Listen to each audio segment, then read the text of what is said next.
Olá, amigos e amigas da internet, irmãos e irmãs de Ideal Espírita. Aqui quem vos fala é Emmanuel Chácara, convidando a todos vocês para que nós possamos fazer mais uma reflexão à luz da doutrina espírita acerca da mensagem de Jesus. Nós faremos uma série de 4 vídeos sobre o tema As 4 atitudes essenciais. Então convidamos você que está nos assistindo a refletir sobre as questões que nos angustiam nos dias de hoje e quais são os caminhos que os cristãos da antiguidade nos ofereceram como exemplo para que hoje pudéssemos utilizá-los para vencer as dificuldades desse momento atual de transição planetária que atravessamos.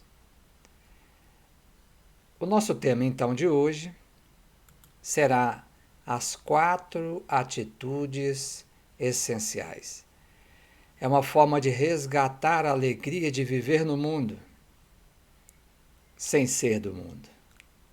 Conforme nos disse o nosso Mestre Jesus, que o reino dele não é deste mundo, os cristãos da antiguidade nos ensinavam, então, como enfrentar essa dificuldade de vivermos numa dimensão que em verdade é passageira, transitória, a fim de que possamos extrair o máximo e o melhor possível das experiências, com vistas a buscarmos o nosso progresso espiritual e a verdadeira alegria de viver. Então nós vamos começar refletindo no seguinte ponto. Nós vivemos, claro, num mundo de provas e expiação. Nós todos sabemos que estamos num momento de transição planetária. A Terra, conforme já anunciado pelos espíritos superiores, ao longo do tempo desses 2000 anos, está sendo guindada, está sendo elevada ao patamar de mundo de regeneração, onde, segundo as vozes do plano maior, o bem prevalecerá sobre o mal. E é essa reflexão que queremos trazer hoje. Tudo isso tem trazido um estado de angústia, de aflição, porque os padrões desse mundo de prova e expiação estão sendo postos à prova e, por não resistirem, estão sendo desconstruídos. Aquele pano velho de que falava Jesus, em sua mensagem não se coloca remendo de pano novo em pano velho.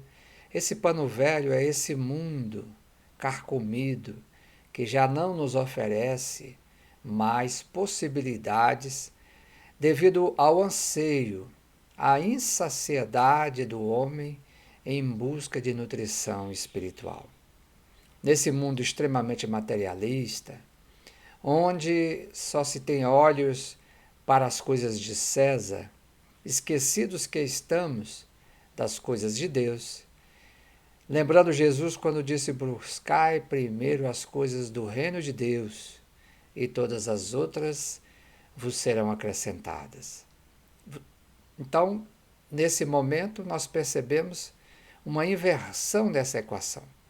Temos buscado muito mais as coisas do reino de César, as coisas do mundo material, e esquecidos de que somente levaremos conosco somente a nutrição eterna que nos saciará essa fome espiritual nas coisas de cunho espiritual, nas coisas que emanam do Criador. E aí vem perguntas que nós encontramos todos os dias. As pessoas nos fazem essas perguntas, porque olham para o passado, veem a fé dos cristãos, veem o empenho deles, e aí se perguntam: onde foi essa fé?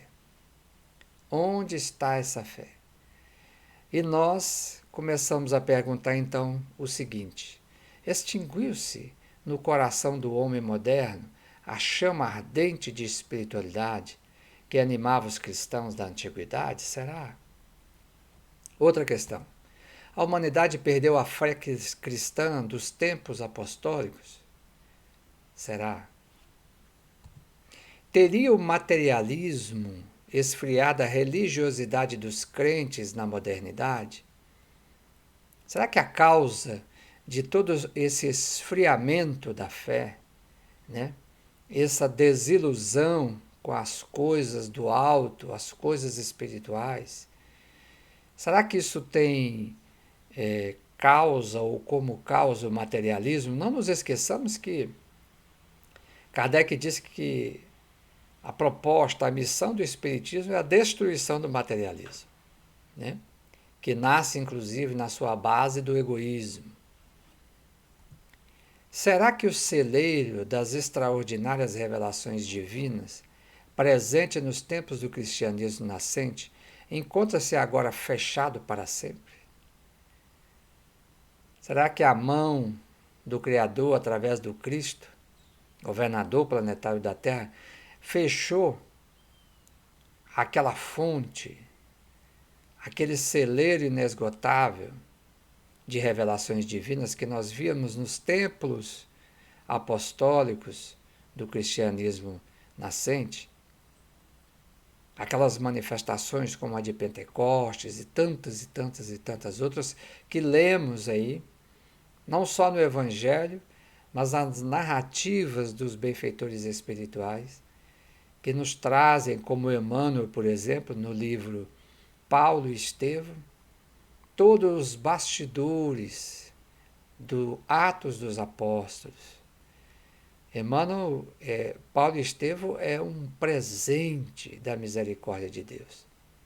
Ele preenche as lacunas obscuras que não foram transcritas nem descritas por Lucas, que escreveu o Ato dos Apóstolos, Lucas Evangelista. Ele alarga os nossos horizontes. Escreve antes e escreve também um pouco depois da narrativa que está no livro de Atos, no Novo Testamento. E todas aquelas narrativas de Emmanuel e de Lucas, que traziam fatos aparentemente miraculosos, que sabemos que não são, a doutrina espírita nos ensina isso, Kardec nos fala lá dos milagres e predições de Jesus, como simplesmente o cumprimento de leis naturais. Mas será que isso tudo foi até por não merecimento da humanidade? Isso nos foi retirado? Encontram-se fechadas essas portas dos planos superiores a essas manifestações? Nós vamos então refletir sobre isso, a fim de compreendermos melhor como podemos recuperar a alegria de viver no mundo sem ser do mundo. Emmanuel nos explica, lá no livro Vinha de Luz, no capítulo 39, ele diz assim: observadores menos avisados pretendem encontrar inteira negação de espiritualidade nos acontecimentos atuais do planeta. Acreditam que a época das revelações sublimes esteja morta. A gente ouve muito isso, né? Aquele tempo passou, a humanidade não tem jeito, aquele era um outro grupo de pessoas, de espíritos, né? Que eram puros, que eram angelicais. Que as portas celestiais permaneçam cerradas para sempre. Há um pessimismo no coração do ser humano nos dias atuais. E comentam entusiasmados como se divisassem um paraíso perdido. Os resplendores dos tempos apostólicos, quando um pugilo de cristãos renovou os princípios seculares do mais poderoso império do mundo, que era Roma, né? Os cristãos realmente abalaram as estruturas da fé romana, que era uma fé insípida, porque baseada em adorações infrutíferas a deuses de pedra, que apenas reinava no imaginário do povo.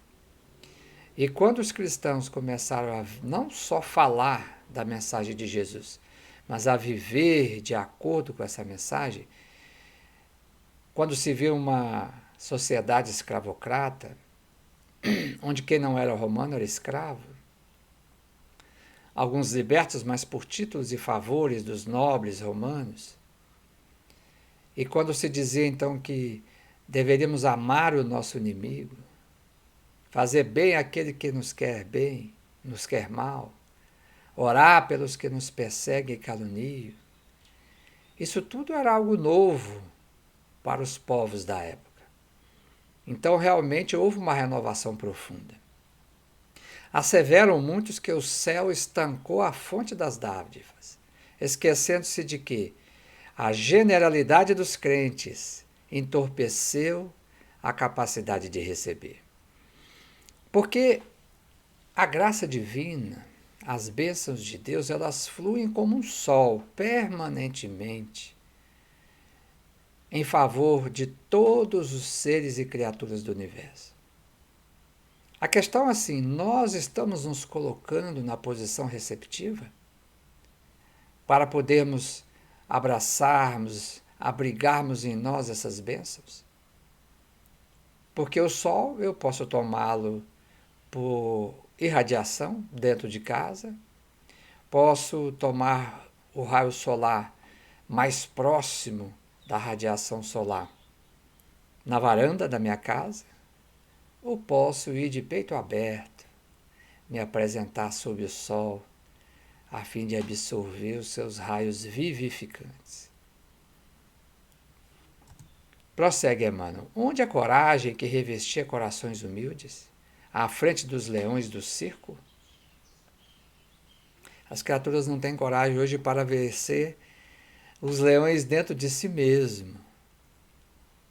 Onde a fé que punha afirmações imortais na boca ferida dos mártires anônimos? Nossa fé hoje esfria por qualquer desilusão, equívoco, decepção. Onde os sinais públicos das vozes celestiais estão aí à nossa volta ainda hoje, no outdoor, numa palavra que a gente escuta no metrô, num livro aberto ao acaso, né? Numa palestra, numa frase que alguém nos diz, só que precisamos ter olhos de ver e ouvidos de ouvir. Onde os leprosos limpos e os cegos curados? Aquela época era tão comum, os profetantes da fé cristã dizer em nome do Cristo que tu estejas curado. E hoje nós temos dificuldade de buscar cura para nós mesmos, através do nosso esforço de modificação. As oportunidades do Senhor continuam fluindo, incessantes, sobre a terra. A misericórdia do Pai não mudou. A providência divina é invariável em todos os tempos. É o sol que brilha permanentemente. Sol de bênçãos. A atitude dos cristãos, na atualidade, porém, é muito diferente. É sobre isso que nós vamos falar hoje. Qual era a atitude dos cristãos naquela época? Como nós podemos nos espelhar nela para trazermos isso para os nossos dias atuais? E aí nós vamos ver que Jesus como modelo e guia da humanidade, a questão 625 do Livro dos Espíritos. E essa mensagem que lemos há pouco, de Emmanuel, ela comenta exatamente o versículo que aí está. Escrito por Lucas, que foi o autor de Atos dos Apóstolos, né? Está lá em Atos 2,42. E ele falava das comunidades cristãs daquela época, de como elas se portavam para enfrentar dificuldades muito maiores do que as que nós temos hoje. E sempre com alegria, com gratidão. Então Lucas vai dizer assim: e perseveravam no ensino dos apóstolos, na comunhão, no partir do pão e nas orações. e perseveravam no ensino dos apóstolos, na comunhão, no partir do pão e nas orações. Essas são as 4 atitudes essenciais. Perseverar. A primeira atitude, no ensino dos apóstolos. Perseverar. A segunda atitude, na comunhão. Perseverar. A terceira atitude, no partir do pão. Perseverar. A quarta atitude, nas orações. Hoje nós vamos falar a perseverança no ensino dos apóstolos. Nos vídeos seguintes, nos 3 próximos vídeos, falaremos das demais. E aí, primeiro é preciso saber o que quer dizer perseverança no Evangelho. Inclusive, algumas traduções trouxeram a palavra paciência. Mas perseverança quer dizer é paciência também, mas é uma paciência ativa. Lá do grego, ela vem do grego upomoné. É uma virtude destemida. Ou seja, a perseverança também pressupõe coragem. Normalmente vem traduzida por paciência, confiança. Mas ela abrange outros aspectos, como nós veremos.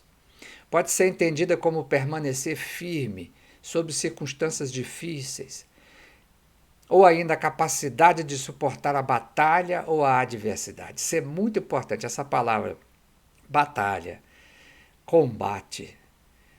Nos remonta à fala de Paulo: eu combati o bom combate.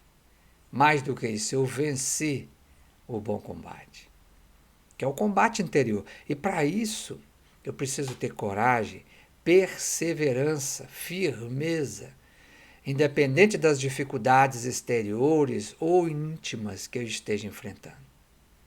Isso é fundamental para que a gente não esmoreça, não esfrie a nossa fé e a nossa alegria, sabendo que existe um propósito adiante. É comumente utilizada em conexão com a tribulação, tempos de tribulação, que é o momento que nós estamos vivendo.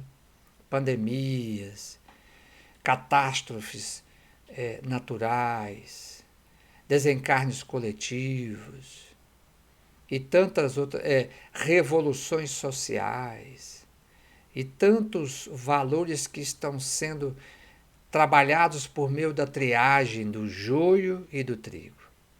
É um momento de tribulação. Mas também em conexão com a fé, com a esperança e com a alegria. Olha aí. Então essa perseverança aí não é algo feito com pessimismo, com lágrimas de desalento, de desesperança, não. Essa perseverança, perseveravam nos ensinos dos apóstolos, que vai ser a primeira atitude que nós vamos tratar nesse vídeo. É uma perseverança com alegria. Outro aspecto importante é que essas 4 atitudes essenciais, elas estão interligadas, conforme nós veremos, né? A perseverança no ensino dos apóstolos, a perseverança na comunhão, a perseverança no compartilhar, no partilhar do pão e a perseverança na oração. Todas elas estão interligadas, acontecem como subsídios, como se fosse um ciclo que se abre e se fecha todos os dias e nos dá essa sustentação espiritual, essa alegria, essa esperança de viver. E aí, nós vamos então falar do ensino dos apóstolos, e aí trouxemos aqui a palavra de Jesus, que nos foi trazida por João, evangelista, no capítulo 6, versículo 63. As palavras que eu vos digo são espírito e vida. Então, se os apóstolos eram os legítimos, as cartas vivas do Cristo, e os cristãos à época se espelhavam neles, é porque o que eles diziam não eram apenas palavras, mas vida. Eles exemplificavam tudo de que falavam. Lembrando aqui Francisco de Assis: pregue o Evangelho todo o tempo, se necessário, com palavras. Curiosamente, João escreveu esse trecho João 6,63, e sabemos que João reencarnou-se no século XIII como Francisco de Assis. Já trazia no seu psiquismo toda essa informação de que as palavras de Jesus não eram simplesmente para ficar na esfera do intelectualismo, mas essencialmente nós falamos de evangelho quando colocamos elas nas nossas vidas, quando exemplificamos.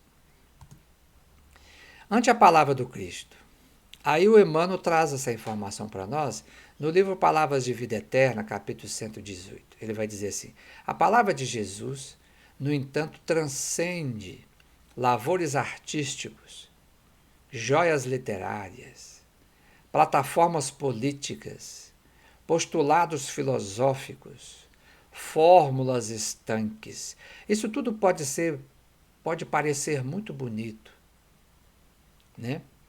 Falarmos das parábolas de Jesus, do Sermão do Monte, das bem-aventuranças que foram desfraudadas para o mundo no momento de intensa emotividade divina do Cristo. Todavia, por mais que elas nos toquem e nos emocionem, o sentido da palavra de Jesus transcende a forma do texto e das frases e daquilo com o qual ela é veiculada, inclusive nos dias atuais. Por quê? Por isso é aquela palavra de vida eterna. Porque ela alcança outras dimensões, as dimensões mais profundas do nosso ser, a fim de que nós possamos expressá-las através do nosso exemplo. E aí Emmanuel prossegue dizendo: dirige-se a todas as criaturas da terra com absoluta oportunidade, estejam elas nesse ou naquele campo de evolução. Em verdade, meus irmãos, o Evangelho de Jesus é o Evangelho de Deus. O Evangelho do Cristo, ele, através da vivência desse ser crístico, nosso governador planetário, nos mostra as leis divinas que regem a criação. E a base dessa lei é o amor. A essência dessa lei é o amor. Como diz João Evangelista, no seu Evangelho, Deus é amor. Então, tudo é amor. E esse Evangelho do Criador que ele veio nos trazer é para todos. Não importa o campo evolutivo, a faixa, o patamar, o degrau evolutivo que nos encontramos. Tanto que quando ele diz, em João também, evangelista, no Evangelho de João, quando ele diz aos apóstolos para ir a pregar, ele diz assim: ide e pregai a todas as criaturas. João Evangelista, naquela época, na ilha de Patmos, exilado, degradado, ele pregava, inclusive, aos nossos irmãos mais novos. No livro Francisco de Assis, do Espírito Miramês, através de João Nunes Maia, nós vamos vê-lo lá pregando a cardumes de peixes no oceano, que chegavam-se bem próximo à areia da praia para escutar as suas prédicas, deixando os soldados que lá tomavam conta dele simplesmente sem entender, atônitos. Por quê? Porque, embora os animais, nossos irmãos mais novos, ainda não tenham o pensamento contínuo, o raciocínio, mas eles vibram na faixa do amor. Eles vibram dentro do determinismo divino que é o amor. Tanto é assim que Kardec vai nos dizer no livro A Gênese que o instinto é o amor de Deus cuidando das criaturas menores, dos nossos irmãos menores em evolução, que ainda não atingiram o reino nominal, e aí sim teriam conquistado a razão, o livre-arbítrio e o pensamento contínuo, a capacidade de raciocinar. Mas na faixa de amor, eles conseguem nos entender. Por isso João se fazia entendido pelos animais, Mais tarde, como Francisco de Assis, ele elevou isso aos píncaros da sua ultra sensibilidade. Nós, quando estamos dialogando com os nossos pets, nossos cachorros, né? Nossos gatos, nossas aves, as calopsitas, nós estamos fazendo com que elas nos entendam nessa faixa de vibração do amor. Isso é a palavra de Jesus. E aí, ela também é roteiro e diretriz. Por isso que perseverar no ensino dos apóstolos, ou seja, na vivência como eles vivenciaram a mensagem do Cristo, nos dá diretriz, não nos deixa desnorteado. Porque hoje todos os padrões da sociedade se desmoronaram. Os padrões da política, os padrões da família, os padrões das estruturas religiosas, científicas, filosóficas, todos esses padrões requerem hoje uma renovação. E aí as pessoas se sentem perdidas, sem saber para onde vão, o que fazer, porque não tem um norte. Esse norte sempre esteve na mensagem de Jesus, nos ensinos dos apóstolos.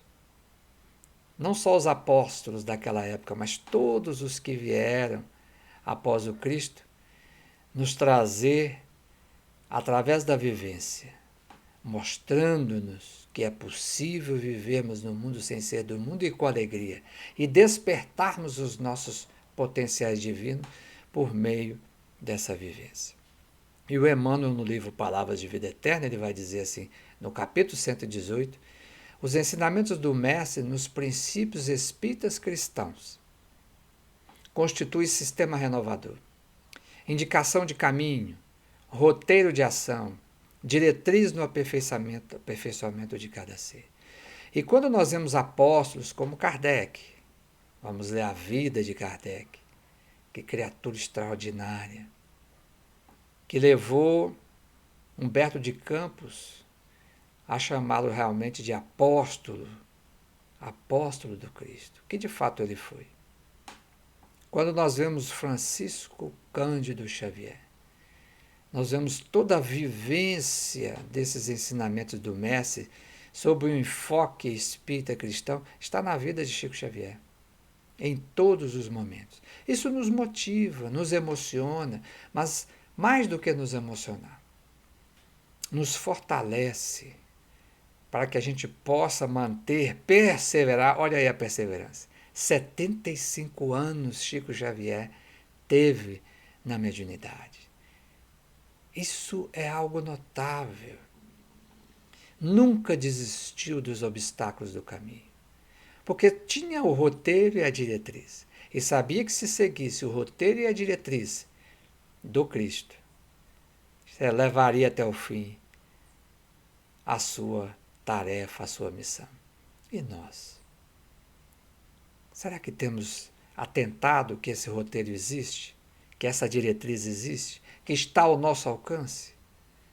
É hora de termos olhos de ver e ouvidos de ouvir, e voltarmos-nos para o Evangelho. Jesus, há 2000 anos, nos trouxe essa mensagem, porque sabia que dela precisaríamos nos tempos atuais. E como é, então, que está esse cristianismo na atualidade? Né? Diz Emmanuel no livro Vinha de Luz, a atitude dos cristãos na atualidade, porém, é muito diferente. Raríssimos perseveram na doutrina dos apóstolos. Olha aí. A maioria prefere os chamados pontos de vista. Ou seja, ao invés de mirarmos naqueles que estão adiante de nós no processo evolutivo, que viveram com muita luta e sacrifício a mensagem do Cristo, como o próprio Cristo viveu a mensagem do Criador aqui na Terra, nós preferimos os nossos pontos de vista pessoais. Então, não conseguimos ainda, após 2000 anos, compreender a frase do Pai Nosso: seja feita a vossa vontade. Porque a vontade que nós aceitamos e única é a nossa própria. Esse, meus irmãos, é o processo do egoísmo que, segundo os espíritos disseram a Kardec, é a raiz de todos os males, a raiz de todos os nossos desacertos. Hoje, na atualidade, esse combate entre razão e fé não há mais sentido. Simplesmente, aí, pelo século XIX, com o positivismo, ainda à época de Kardec, houve uma ruptura entre a razão e a fé. E, em verdade, a razão necessita estar iluminada pelo coração, a fim de que a nossa fé seja robusta, a fim de que o sol da fé ilumine a lua da esperança e possamos ter luz durante o dia e o luar durante a noite. A esperança na noite escura das dificuldades. Mas tudo isso se nós buscarmos abrirmos-nos à vontade do Pai Celestial. Nós vamos falar mais desse ponto de vista mais adiante, porque Kardec cita esse ponto de vista. Qual o ponto de vista que nós temos que adotar? Tendo em vista a riqueza da doutrina espírita. O nosso próprio? Ou aquele que as vozes do mundo espiritual nos indicam? Como então seguir o Cristo? Através do ensino dos apóstolos. Aí nós fomos buscar isso lá no romance Renúncia. Esse espírito angelical, chamado Alcione, né? Que é a reencarnação de Célia, lá do romance 50 anos depois. Esse espírito angelical, ele nos diz o seguinte: a mensagem do Cristo precisa ser conhecida. Então, os ensinos dos apóstolos, que outra coisa não eram que a mensagem de Jesus vivida, Alcione está nos dizendo aqui que ela precisa primeiro ser conhecida. Eu preciso estudar, eu preciso ler estes ensinos. Seja no seu formato do Evangelho diretamente no Novo Testamento, seja nos comentários ou nas próprias biografias daqueles que viveram a mensagem de Jesus. Seja nas mensagens que vêm do mundo espiritual, como Emmanuel, comentando as passagens do Evangelho, não importa. Mas eu preciso conhecer. Esse é o primeiro passo. Depois eu preciso meditar. Ela precisa ser meditada, refletida, comparada com a minha existência. Depois eu preciso sentir. Essa mensagem tem que tocar o meu chakra cardíaco, abrir-me, nos tornar receptivos. E a mensagem de Jesus, por excelência, é amor. E quando nos toca o chakra cardíaco, nós queremos nos tornar instrumentos desse amor. O que, em última instância, implica na caridade. E, por último, vivida. Não tenhamos dúvida, todos esses cristãos passaram por essas 3 etapas: conhecida, meditada, sentida e vivida. E hoje, nesta ordem de aquisições, não basta estar informado. Não basta só eu me informar, alguém me dizer do Evangelho, eu mesmo preciso passar por essas 4 etapas. Aí eu estarei de fato perseverando no ensino dos apóstolos. E hoje nós vamos falar de Paulo de Tarso, como é que ele se comportou nessas 4 etapas. Para a gente entender, porque ele era um dos apóstolos, ou foi um dos apóstolos, né? É um dos apóstolos. Um vaso escolhido, Jesus disse a Ananias, quando enviou Ananias para restituir a visão de Paulo, que havia ficado cego no memorável episódio da estrada de Damasco. Esse é um vaso escolhido por mim.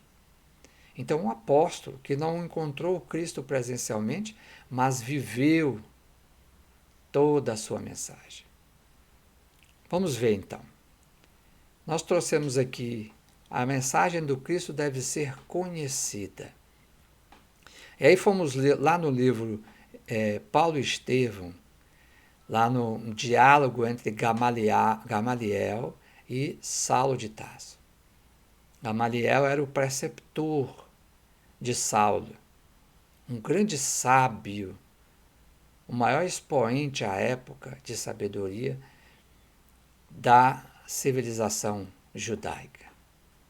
E os dois conversando, Saulo havia passado muitas dificuldades desde a conversão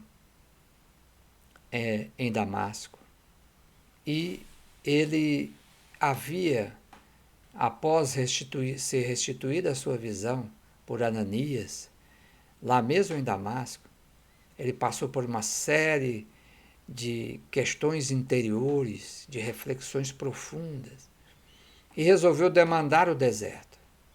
Dar um tempo, como a gente diria nos dias atuais, fazer um sabático, porque ele precisava de distância daquele mundo onde ele havia vivido tantas ilusões e desenganos, havia feito o primeiro mártir do cristianismo, Estevão, foi também o primeiro perseguidor dos cristãos, e isso doía-lhe profundamente a alma, mormente após encontrar Jesus. Havia perdido a sua noiva e querida, Abigail, que se tornara cristã, e isso o enfurecera ainda mais. Quando ficou sabendo que ela se tornara cristã, através dos ensinos de Ananias, ele havia partido para Damasco para poder prender Ananias e outros cristãos. E aí o próprio Ananias, a pedido de Jesus, restitui-lhe a visão. Ananias entregou a ele parte das cópias dos manuscritos de Levi, muito poucos, alguns até feitos pelo próprio Ananias, e quando ele leu, ele disse assim: ele é o Messias, juntando a visão que ele teve do Cristo na estrada de Damasco com o que ele lia. Ele não teve dúvida, porque ele era um doutor da lei, era talvez a voz, a grande promessa do povo judeu em termos da sabedoria e da proficiência da lei mosaica. Ele não teve dúvida. E aí, antes de ir para o deserto, ele foi visitar Gamaliel. E, conversando com Gamaliel, trocaram confidências. Gamaliel havia se tornado também cristão. E Gamaliel disse assim para ele: tenho uma cópia integral das anotações de Levi, cobrador de impostos em Cafarnaum, que se fez apóstolo do Messias. Lembrança generosa de Simão Pedro, a minha pobre amizade. Presentemente não necessito mais desses pergaminhos que considero sagrados. Para gravar na memória as lições do mestre, procurei copiar todos os ensinos, fixando-os na retentiva para sempre. Era muito comum a tradição oral dos hebreus. Tanto que havia a Torá escrita, né, e a Torá oral, que era recitada por todos na sinagoga, até porque muitos daquela época, a grande maioria, não sabiam ler nem escrever. Então a oralidade era muito importante dentro do povo judeu. Está aqui mais uma vez demonstrado através da palavra de Emmanuel, dizendo que Gamaliel havia decorado, fixando os ensinos, né, de Jesus, escritos por Levi, por Mateus, que mais tarde seria o protótipo do Evangelho de Mateus, que foi agregado ao longo dos anos e escrito aí mais ou menos no ano 70 depois de Cristo, mas com várias acréscimos, não só certamente de Mateus, que escreveu o primeiro texto, né, ainda pequeno, mas de outros apóstolos cristãos daquela época, que haviam também compreendido a mensagem de Jesus, que fizeram um adensamento no evangelho que nós temos atualmente. E aí ele prossegue: desse modo, por considerar a dádiva de Pedro como santificada relíquia de nobre afeição, quero depô-la em tuas mãos. Paulo ficou muito emocionado. Depois vocês leiam o texto lá em Paulo e Estevão, porque era uma cópia que Pedro havia dado ao seu mestre Gamaliel. Levarás contigo as páginas escritas na Igreja do Caminho, como fiéis companheiras do teu novo trabalho. Fiéis companheiros. Olha aí, a mensagem precisa ser conhecida. E temo que os adeptos de Jesus te não possam compreender de pronto quando regressares à cidade santa. E nós vamos ver que isso aconteceu. Eles duvidavam de que Paulo havia tido aquela conversão. Terás então esta lembrança para te apresentares a Pedro em meu nome. Olha aqui, Pedro. Quem me deu foi Gamaliel. Eu realmente me converti ao Cristo, né? Então tá aí. Foi assim que a mensagem do Cristo foi apresentada para ser conhecida por Paulo. E aí o Emmanuel diz assim, lá no livro Pensamento e Vida, no capítulo Instrução, o livro representa vigoroso imã de força atrativa, plasmando as emoções e concepções de que nascem os grandes movimentos da humanidade. Em todos os setores da religião e da ciência, da opinião e da técnica, do pensamento e do trabalho. Vigoroso imã.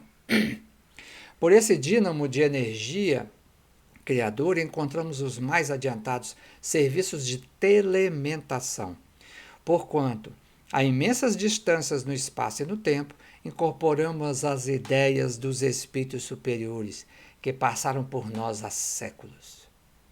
Isso é muito importante porque quando você lê um livro, você entra em contato com o pensamento do autor.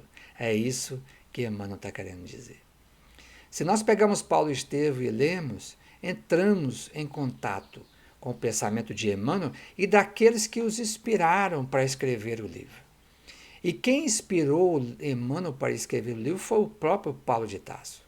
O próprio Chico disse que no dia do pingo final, ponto final, nessa obra extraordinária, um presente da bondade de Deus para a humanidade, estavam lá presentes Paulo, Estevão, Abigail, todos os personagens, né, daquela história estavam lá presentes.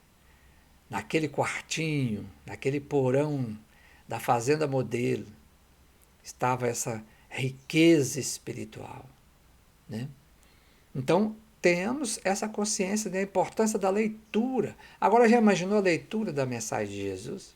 Do Evangelho de Jesus? Entramos em comunhão, em sintonia, mesmo que tenham se passado séculos, através desses serviços de telementação. Precisamos ler, precisamos conhecer a mensagem do Cristo. Corre-nos, pois, o dever de estudar, sempre escolhendo o melhor, para que as nossas ideias e exemplos reflitam as ideias e os exemplos dos paladinos da luz. Porque as ideias e os exemplos dos paladinos da luz entram em ressonância com aquilo que nós somos, centelhas divinas. Nessa dimensão profunda que somos, não a dimensão, a esfera superficial, conforme diria Leon Denis, no livro O Problema do Ser, do Destino da Dor, lá no capítulo 20. Nós temos duas esferas. A exterior é a minha personalidade, é meu ego. A interior é aquilo que eu sou.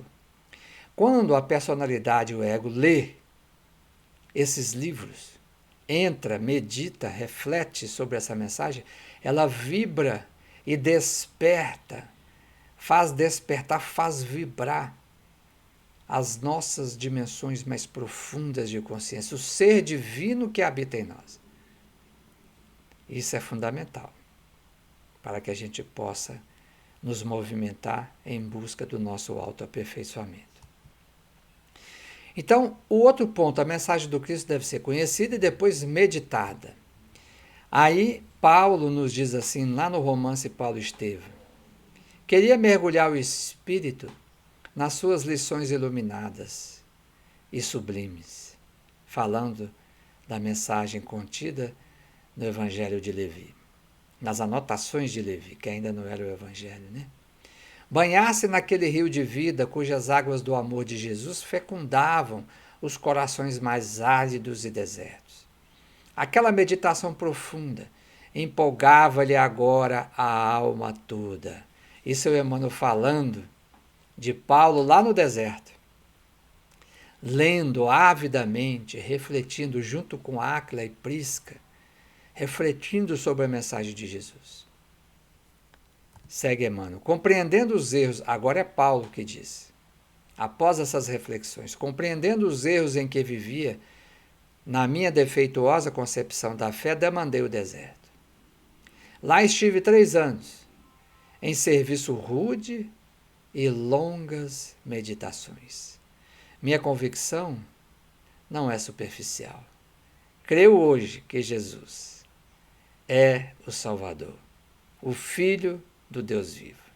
Esse depoimento de Paulo, num momento tão difícil, quando ele retornou do deserto, e todos lhe fecharam a porta, inclusive seu pai. Esse depoimento de Paulo fala de uma alma que mergulhou profundamente, meditou, refletiu, comparou a mensagem de Jesus, a proposta de Jesus, com a vida que levava antes. E aqui a gente se lembra da mensagem da questão 919 do Livro dos Espíritos, né? Quando Kardec pergunta se haveria um meio prático de resistirmos aos arrastamentos do mal. E Santo Agostinho dá uma psicografia belíssima, de quase 2 páginas, falando que quando ele aqui estava, ao final do dia, ele se recolhia e refletia sobre o dia que havia passado e tudo aquilo que ele havia feito, se estava de acordo com o Evangelho de Jesus. Em meu lugar, se Jesus estivesse em meu lugar, como teria agido? Ele disse que isso foi muito poderoso, uma prática poderosa. É uma meditação nesse sentido. Meditar e refletir, comparar a proposta de Jesus para a nossa ação, a nossa vivência e a minha própria vivência no dia a dia. O ponto de vista de Jesus e o meu ponto de vista.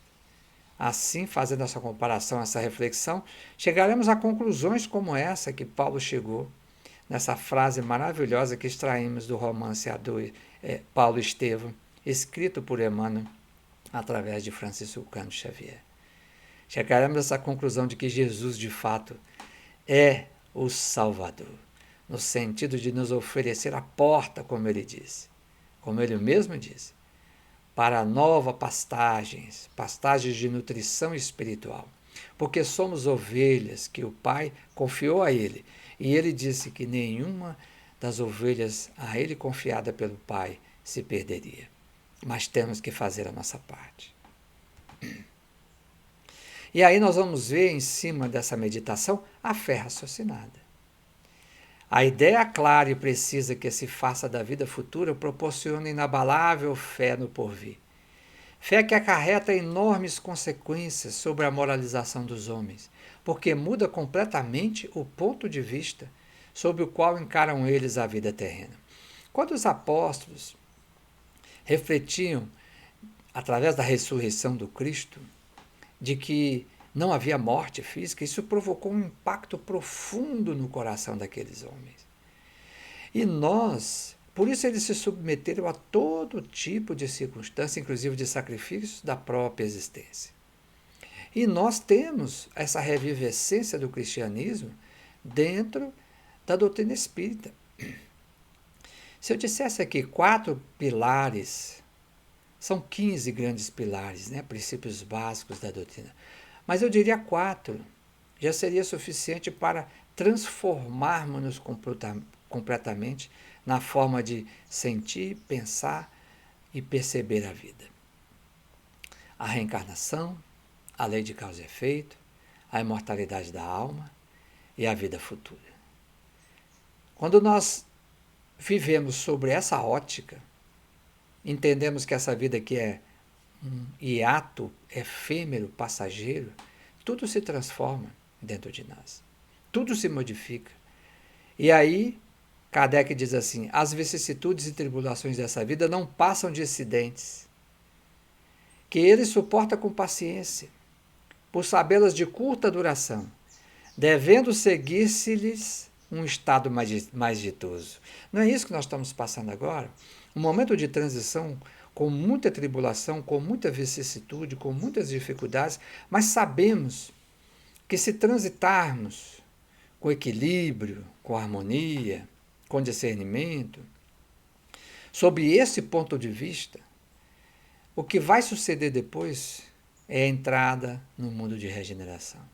Então vale todo o sacrifício, vale todo o esforço, vale a alegria de participarmos desse momento ímpar da história humana, ímpar de renovação e de transformação.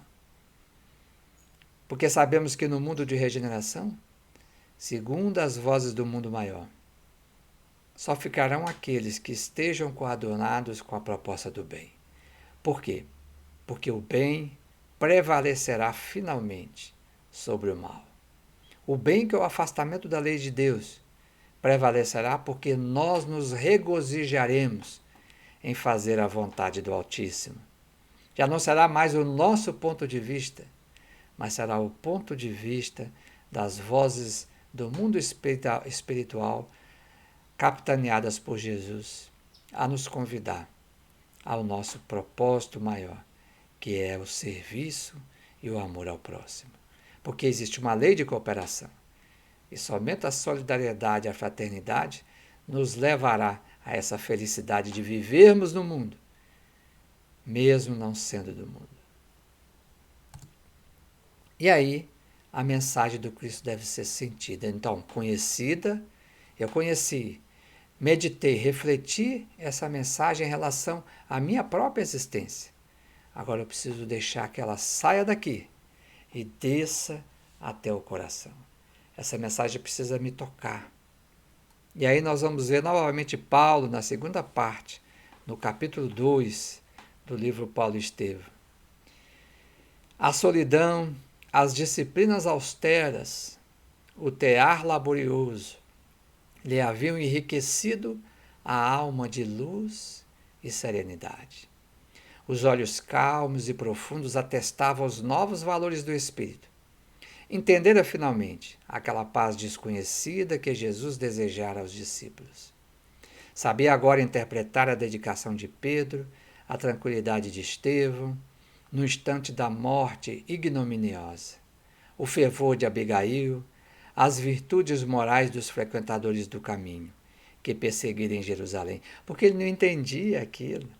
Como essas pessoas são covardes, como elas se regozijam em dar a vida a um carpinteiro galileu. Agora ele entendia. A autoeducação, olha aí, o processo desceu e sensibilizou a seu sentimento. A autoeducação ensinara-lhe a alma ansiosa o segredo sublime de se entregar ao Cristo, para repousar em seus braços misericordiosos e invisíveis. Desde que se consagrara ao Mestre, de alma e coração,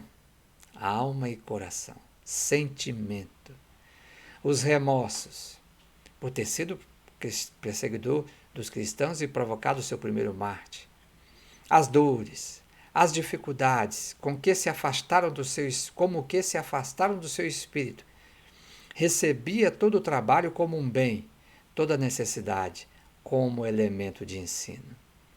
Ele de fato havia se entregado através do sentimento, e isso havia aliviado o seu coração, o seu espírito. E a gente entende porque que Jesus disse que com ele o jugo é suave e o fardo é leve. E aí o Emmanuel vai nos trazer o seguinte: quando o Evangelho vive somente em nossa cabeça, sofremos o perigo de queda nas discussões infindáveis. Porque a intemperança mental e a vaidade sempre fazem a boa vizinhança. Intemperança mental e vaidade. A razão, se não estiver, por mais brilhante seja a inteligência e a cultura, se ela não estiver iluminada pelo coração, poderá nos trazer grandes prejuízos em nossa jornada, infringindo a lei divina e essa lei tendo que atuar no efeito a fim de nos corrigirmos. Então é preciso que esse Evangelho sensibilize o coração, a fim de que ele seja frutífero e não estéril em discussões infindáveis. Quando palpita, entretanto, em nosso coração, o Evangelho renova-nos a vida, brilha dentro de nós, por abençoada estrela de compreensão e misericórdia. Seus raios divinos apagam a malícia em nosso olhar. Há um processo de purificação interior, santificando-nos a audição. Olha, passamos a ter olhos de ver e ouvidos de ouvir, porque os olhos e os ouvidos, quando estão renovados pelo coração, pelo sentir, pelo amor, eles passam a ver e ouvir de forma diferente.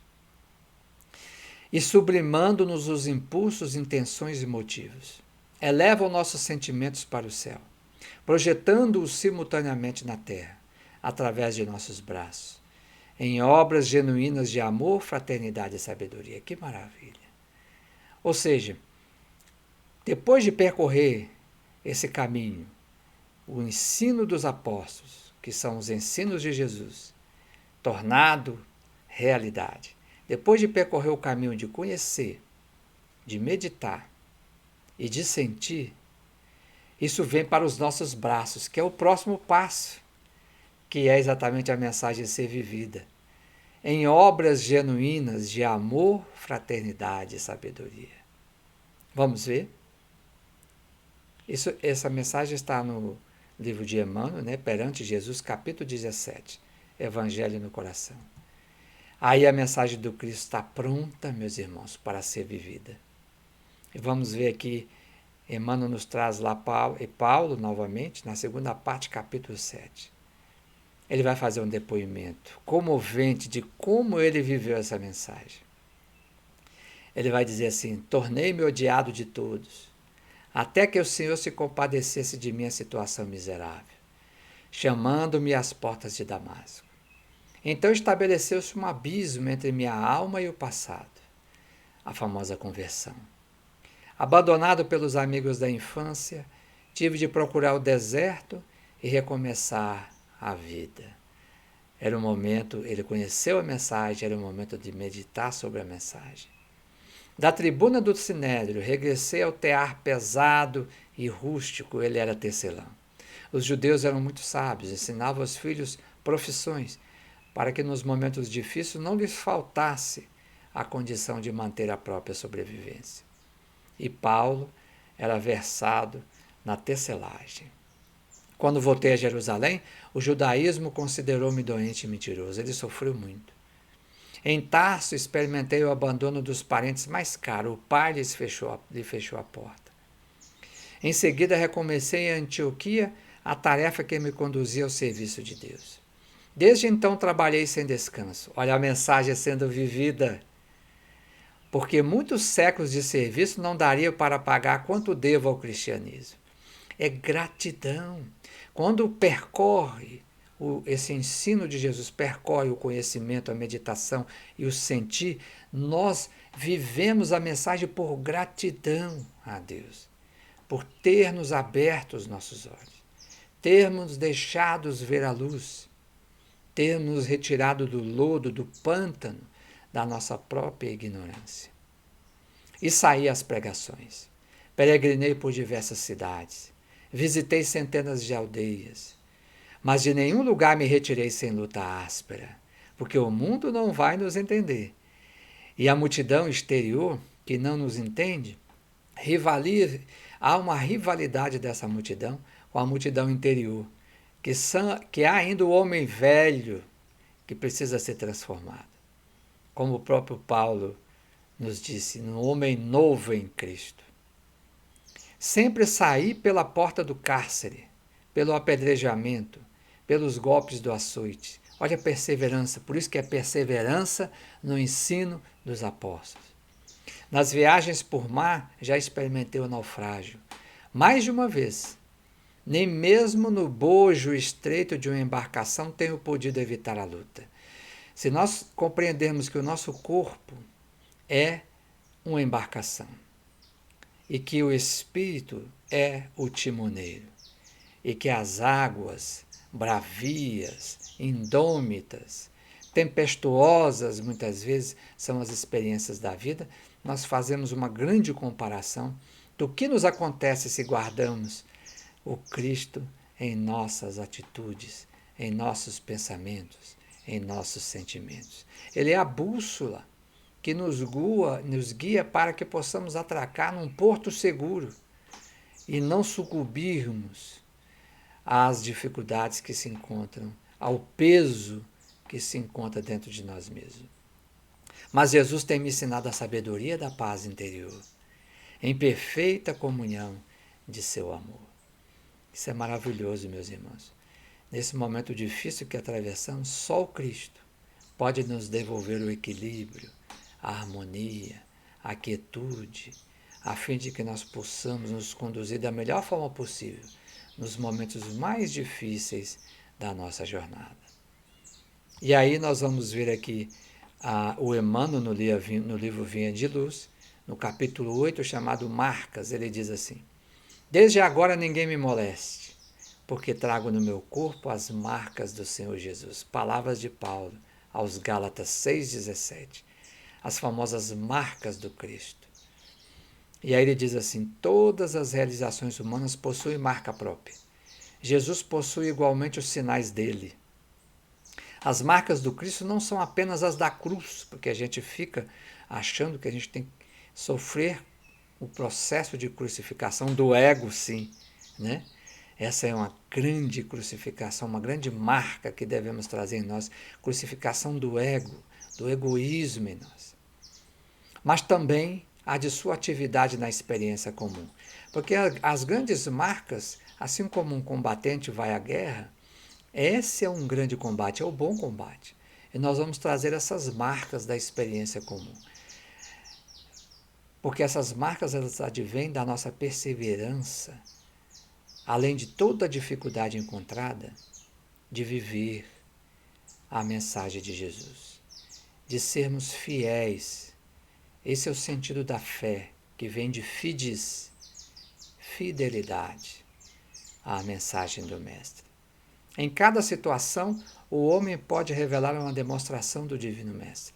Jesus forneceu padrões educativos em todas as particularidades da sua passagem no mundo. Sua atitude em cada posição da vida assinalou um traço novo de conduta para os aprendizes. Todos os dias, portanto, o discípulo pode encontrar recursos de salientar suas ações mais comuns com os registros de Jesus. A marca do Cristo é fundamentalmente aquela do sacrifício de si mesmo para o bem de todos. Isso é maravilhoso, meus irmãos. Essa é a proposta de sermos perseverantes nos ensinos dos apóstolos. Porque cada ensino do apóstolo é um ensino vivenciado pelos apóstolos, é um ensino que está no Evangelho de Jesus.